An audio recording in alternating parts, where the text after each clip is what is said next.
l'édito politique. Et ce matin, c'est Natacha Polony. Bonjour Natacha. Bonjour. Natacha, alors je viens de le dire, les revirements de l'OMS sur la chloroquine, d'une façon générale, les 3 des 4 auteurs qui se rétractent. C'est une victoire pour Didier Raoult ou pas, ça ? C'est surtout un fiasco effarant et qui va laisser des traces.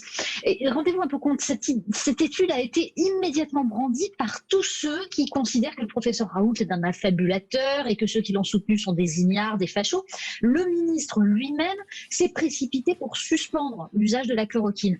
Parce que, en fait, c'est bien ça qui s'est passé. Raoult a mis en cause la gestion de la crise par l'administration sanitaire, par le pouvoir politique qui s'abritait derrière elle.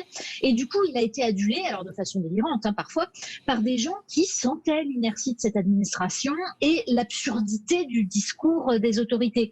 Et par réflexe, le pouvoir qui était critiqué, celui de l'administration, s'est crispé et a cherché à démontrer à tout prix que lui se situait du côté de la science, la vraie, alors que quiconque faisait mine de s'interroger était forcément pro-Raoult, donc pro-chloroquine sans preuve, donc obscurantiste. Oui, sauf que là, Natacha, on a du mal à voir qui est du côté de la science.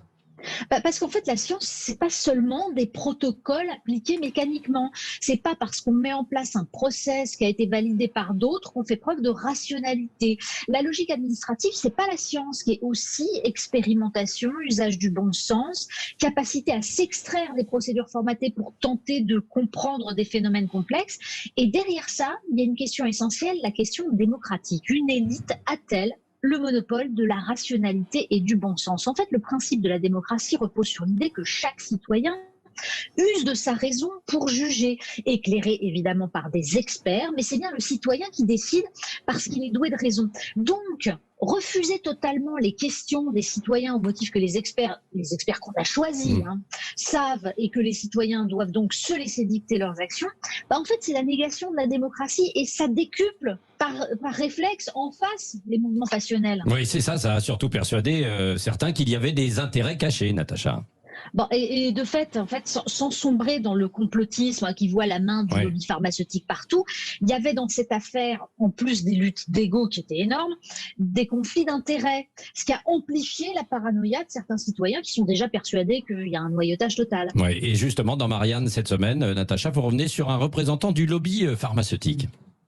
Oui, nous publions une enquête sur Sanofi. Comment est-ce qu'on a pu en arriver à voir le directeur de Sanofi annoncer à un moment, vous vous souvenez, que si un vaccin était découvert, les États-Unis seraient desservis les premiers? En fait, l'histoire de Sanofi, c'est un cas d'école. C'est une entreprise qui grossit jusqu'à devenir un monstre, une multinationale qui n'a plus aucun souci de l'intérêt de ses concitoyens français et qui opère ses choix en fonction du cours de bourse. Le résultat, c'est une défiance encore plus grande des citoyens envers toute forme d'institution. Merci Natacha Polony. C'est à lire dans Marianne ce week-end, Natacha, chaque vendredi matin avec nous sur Sud Radio. Et dans quelques instants, Sibeth Ndiaye, porte-parole du gouvernement, sera avec nous sur Sud Radio en direct.